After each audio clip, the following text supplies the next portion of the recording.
Bento Gomes foi chefe de Alcateia do tempo e mais tarde secretário do agrupamento.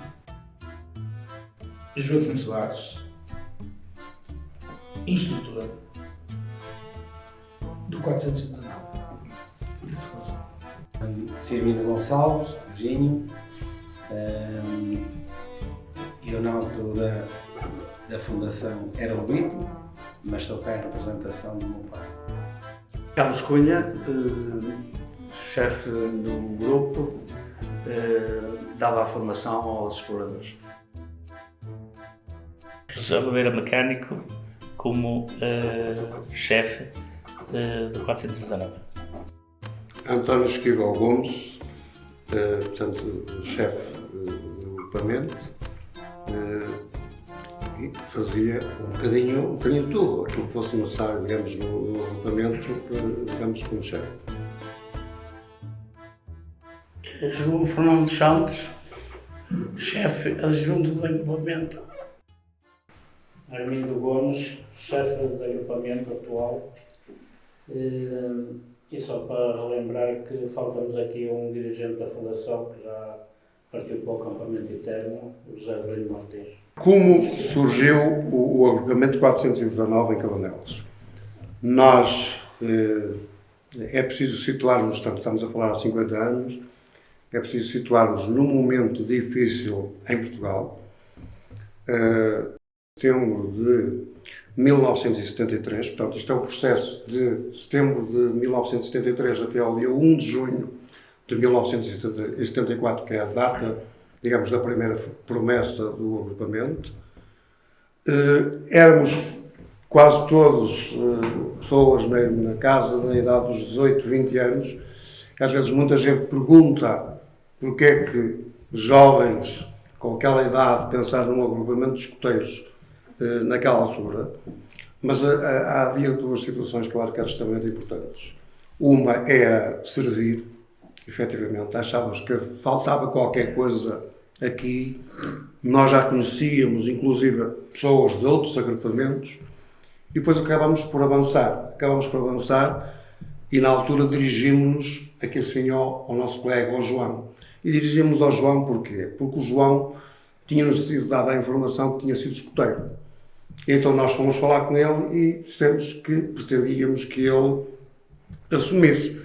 E ele disse, nem pensar, eu só fui lobito, depois deixei aquilo, nunca mais fiz nada, não posso. Mas deu-nos um conselho que eu considero extremamente importante, é que eles, na altura, eles eram vizinhos, e ele indicou-nos o Zé Gonçalves. O Zé Gonçalves já era uma pessoa, antes de ser escoteiro, já era uma pessoa com quem nós tínhamos uma relação muito próxima. Já tinha televisão, víamos lá, e então fomos convidar o Zé Gonçalves para ser o chefe dos escoteiros. E ele acabou por aceitar, porque as primeiras reuniões que fizemos foi na sacristia da Capela de Santa Ana, também que fizemos a promessa também naquele mesmo largo, debaixo de uma grande carvalheira que lá existia, porque ainda não existia o edifício do Salão dos Amigos de Cabanelas, portanto existia ali uma carvalheira, e é importante dizer isto. Quando tivemos os primeiros contactos para iniciar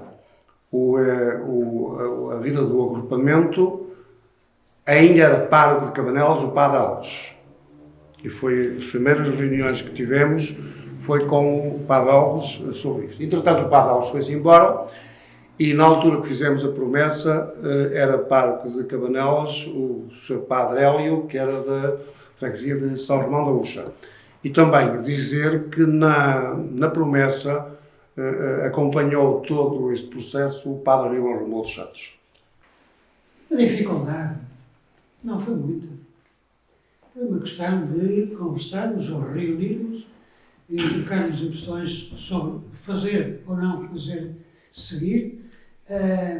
Procuramos encontrar alguém que nos desse o apoio, encontramos dirigentes de padre, nomeadamente o Pachoto, e que nos ajudou bastante.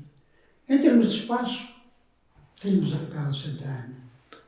onde nós reunimos e começamos ali todas as atividades em termos de formação. Formação dada quer pelo professor Peixoto, quer pelo Francisco Alves e outros também nos ajudaram nesse aspecto. No entanto, continuamos a viagem,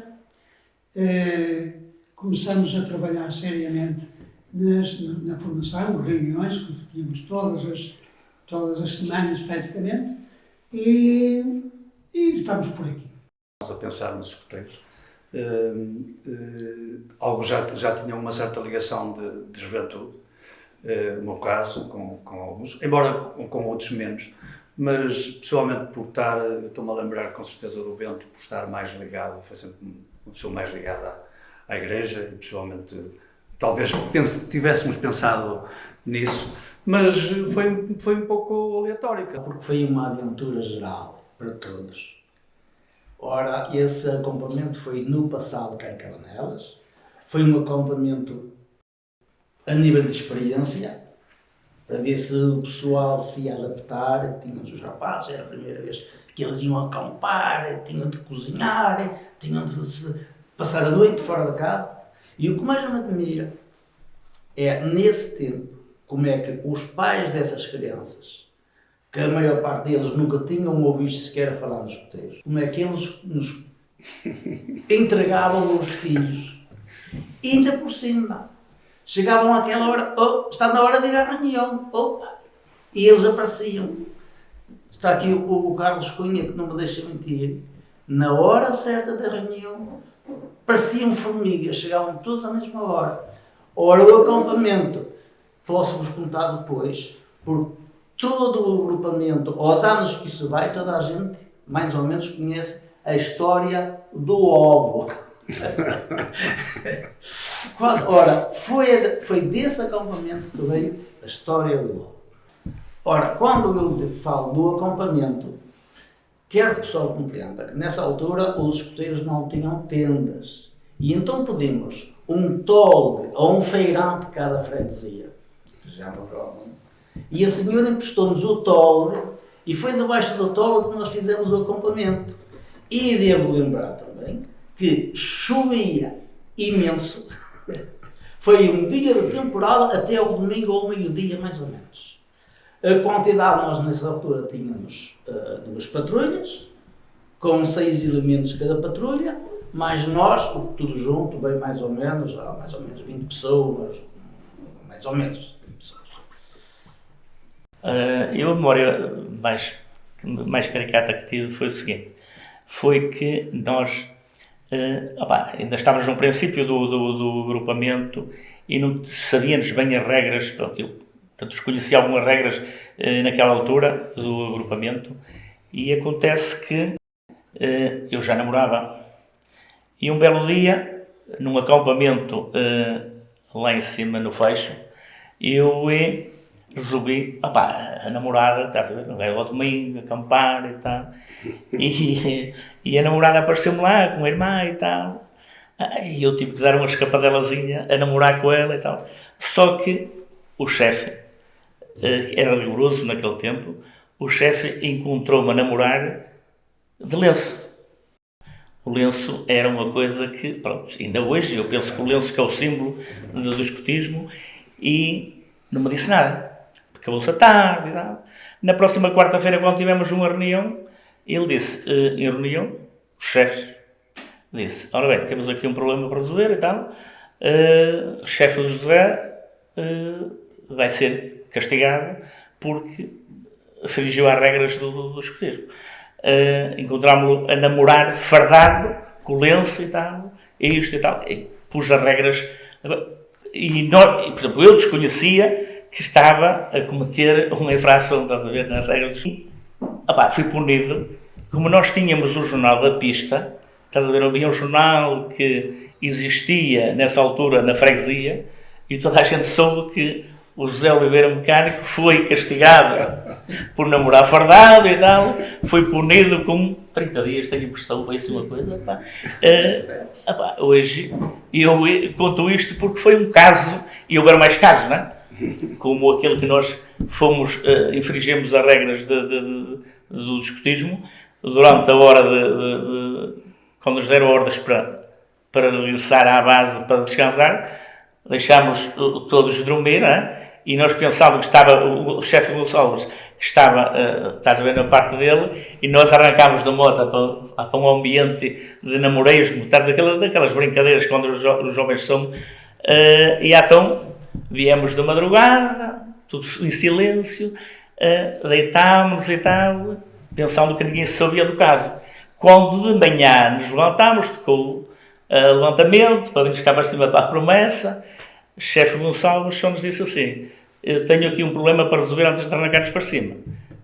Chefe José, chefe Carlos e chefe, acho que era, tu não estavas nessa hora, Zé Belino. Não, eu Era o Zé Belino, tu eras estava bem. E o Zé Belino infringir os... Mas todo o acampamento estava ali, estávamos todos reunidos. O castigo que vamos dar vai ser mergulhar no rio, estávamos na penida, não é? Lá embaixo.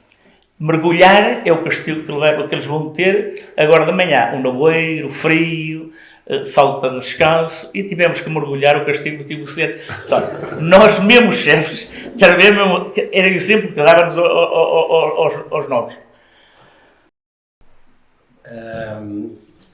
Bem, eu recordo-me vagamente de o meu pai lá em casa falar das coisas, e eu, como era muito pequeno, não tenho uma percepção muito clara ou exata do que ele falava.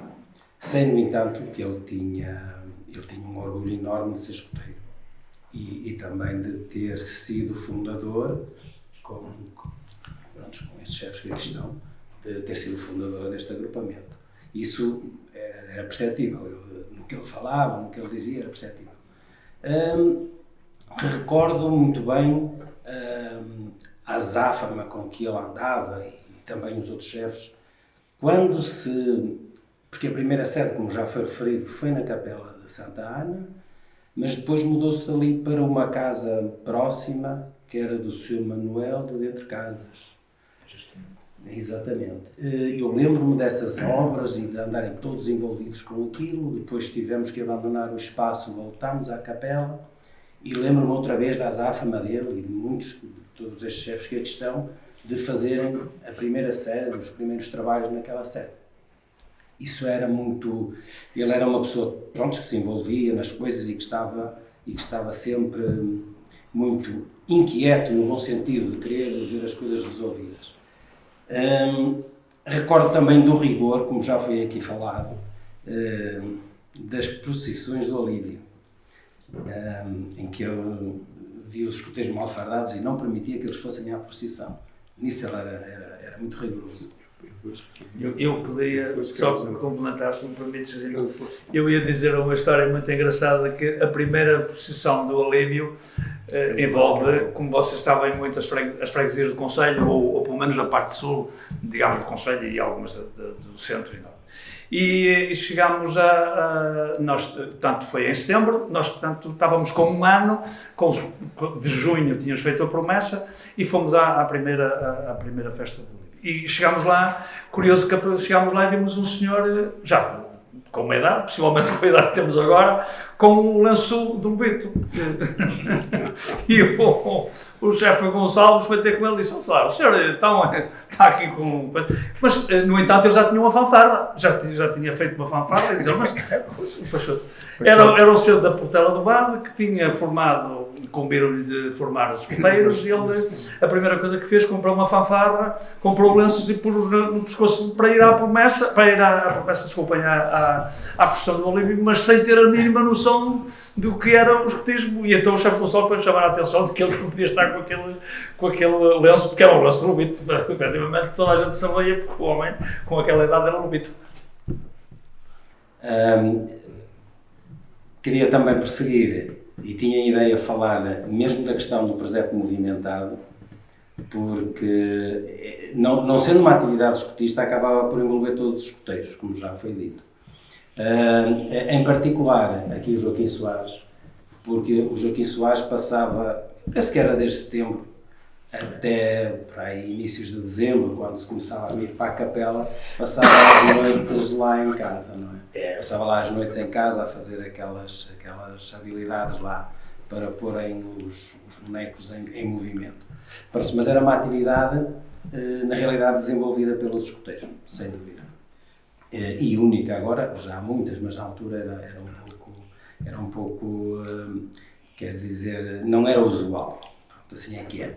Mas depois, é claro que eu vivendo toda esta envolvência, e também já era escoteiro, isto acaba por despertar em mim pronto, um sentimento de quase pertença. Eu já pertencia aos escoteiros, aquilo fazia parte da minha vida, eu vivia, respirava escotismo por todo o lado e toda a hora, e claro, continuei o meu percurso neste agrupamento até ter 25, 26 anos, quando depois mudei de freguesia. Mas claro que isso teve um impacto muito importante na minha vida, porque foi aqui que eu aprendi, no fundo, algumas coisas, e coisas muito, muito importantes, como é óbvio, os valores. Claro, a gente aprende valores em casa, mas depois no grupo aprendem-se outros valores, pelo menos recalcam-se esses valores, afirmam-se esses valores. E também um conjunto de habilidades, como é típico nos escoteiros, habilidades desde o trabalho em grupo, o respeito por todos, o pioneirismo, que é a técnica escotista. Portanto, há aqui todo um conjunto de aprendizagens que só se conseguem neste ambiente, ou só se conseguem no ambiente escotista, não é? E claro, isso depois dá aso a que eu avance sempre neste percurso. Até hoje, eu faço para o ano 50 anos de escotismo. Eu comecei em 75, sou escoteiro há 50 anos, ainda em atividade, não da freguesia, mas pronto, estou em atividade, mas acho que é o contributo que eu consigo dar, mas isso vem da origem, vem de estar aqui com estas pessoas todas. Eu cresci com eles, não é? Eu desde novo, pronto, fui escoteiro, depois, já de casado, já vivia em Cabanelas, abordaram-me para se eu queria fazer parte. Eu disse, claro que eu sabia as circunstâncias que iam aparecer, não é? E foi quando eu lembrei o falecido José Gonçalves e fomos ter com ele e disse que sim. E a partir daí começámos a trabalhar por vários sítios que não havia sede.